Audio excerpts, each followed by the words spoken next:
Millions of men across America are disappearing from the world we all live in, and what makes this moment terrifying is that they are not disappearing into the shadows because of war or disaster or a sudden collapse.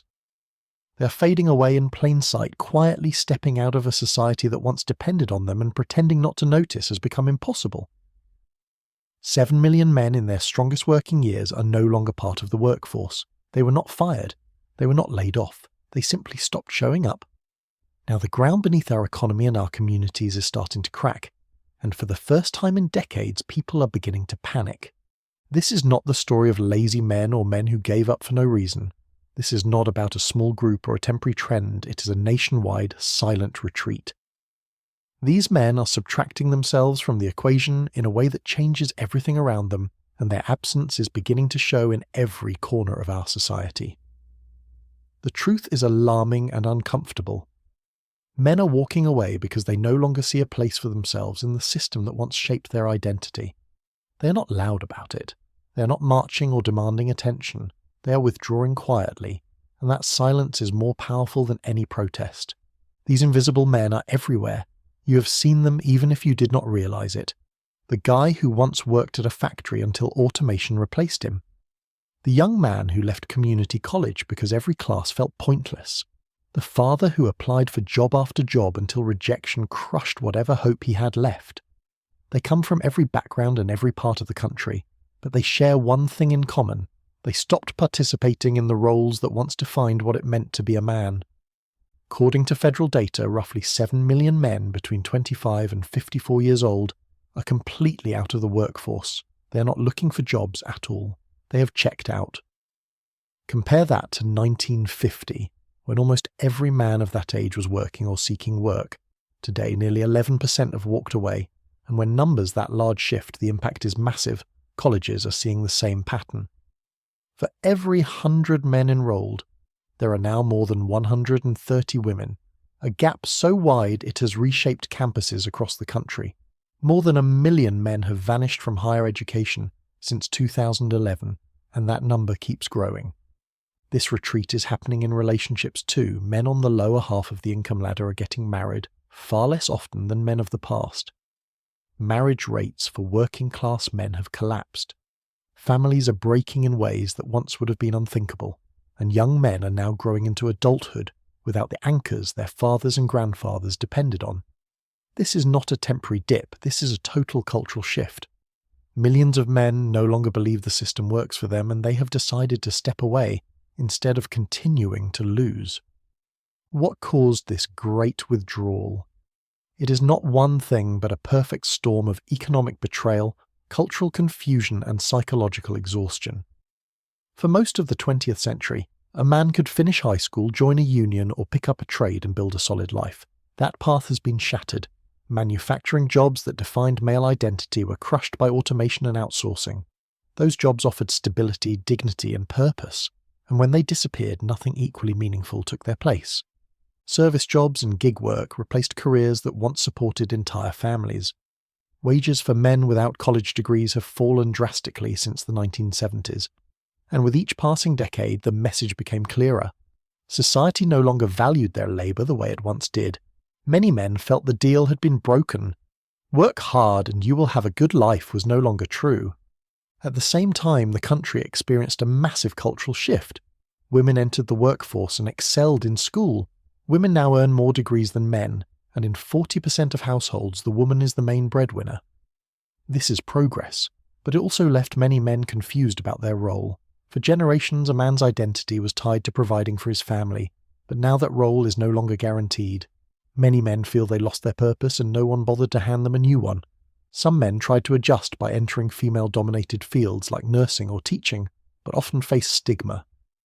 On the other side, male-driven industries shrank, leaving them with fewer paths to success. Many felt ignored and unneeded, as if the world no longer cared whether they succeeded or failed. That sense of being replaced triggered a deep loss of meaning. Then there is the psychological impact. Men are less likely to seek help when struggling. Loneliness and despair spread quietly. Men disconnected from work and purpose sink into isolation and silence, which becomes a breeding ground for depression and addiction. Over 70% of opioid deaths are men. Suicide rates among men tower over those of women, and in communities hollowed out by job losses, these numbers spike even higher.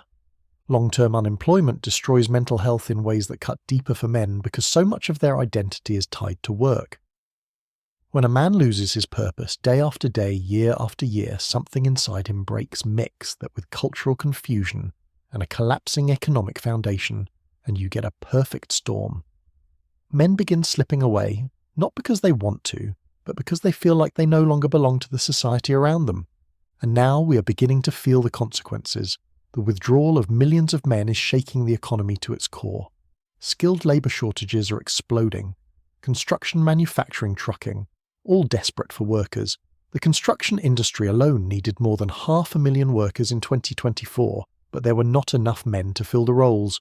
Retiring workers are not being replaced and projects are delayed for months or years. Roads, bridges, hospitals and homes take longer to build, driving up prices for everyone. Some economists estimate that the US is losing nearly $1 trillion a year in economic potential because these men are missing. The social cost may be even greater. The decline of marriage and the rise of single-parent households are tied directly to male withdrawal. Children in unstable homes face higher risks of poverty and emotional struggle. Communities that once thrived with local involvement are fading because the men who used to volunteer, coach and lead have vanished. The vacuum left behind is also fueling anger, frustration and radicalization. Some men who feel ignored turn to extremist voices online that promise purpose, belonging, and a new definition of masculinity. The rise of toxic online communities is not random, is the outcome of millions of men searching for answers in places that are eager to exploit their pain. But behind every statistic is a real place with real people. Drive through the Rust Belt or rural America, and you will see the collapse firsthand. Factories abandoned, diners closed, high schools struggling, and entire towns losing their sense of identity. In some counties, barely 8 out of 10 working-age men participate in the labour force. Funeral homes see more business than factories. Opioid overdoses are routine emergency rooms. Revive the same men over and over, knowing there is nothing waiting for them outside the hospital doors. Many of these men once had dreams. They wanted to work, to build something, to provide for their families. But after years of layoffs, dead-end jobs and constant rejection, something inside them gave up. You can rebuild an economy, but rebuilding trust takes much longer, and in many towns that trust has been broken beyond recognition. So what happens next? We cannot fix this by blaming men for giving up or by blaming society for changing. The only path forward is to create a world where men have a reason to engage again, and that begins with education, work, mental health and community. We must rebuild vocational training and skilled trade programs so young men have real paths to stable careers again. We have to make mental health support accessible and normal, especially for men who are taught to stay silent. We need a new model of masculinity, one that values emotional intelligence, vulnerability, responsibility, connection, and strength together. We also need policies that rebuild broken communities. Infrastructure spending should create real jobs. Apprenticeship programs should be expanded. Community colleges should work directly with local industries. And most importantly, our culture must shift. We must be able to elevate women and minorities while also supporting men who are falling behind. These are not competing goals. They rise and fall together. The invisible men are not a lost cause. They are the warning light on the dashboard of our society. For decades we assumed they were fine. We assumed they would always be there, working, building, fixing, providing. Now we're discovering what happens when millions decide they're done. When they walk away, the whole system trembles. This crisis is not just about men, it is about the future of the country. A society cannot function when so many of its men feel useless, disconnected and unseen. They are not invisible by choice. They became invisible because we stopped looking, and the first step toward fixing this is choosing to finally see them again. If you have noticed this happening around you, or if you feel like you are one of these men, share your story in the comments. Talking is the beginning of understanding, and understanding is the first step to fixing what is broken. If this message mattered to you, consider subscribing and sharing it, because this conversation is too important to ignore any longer.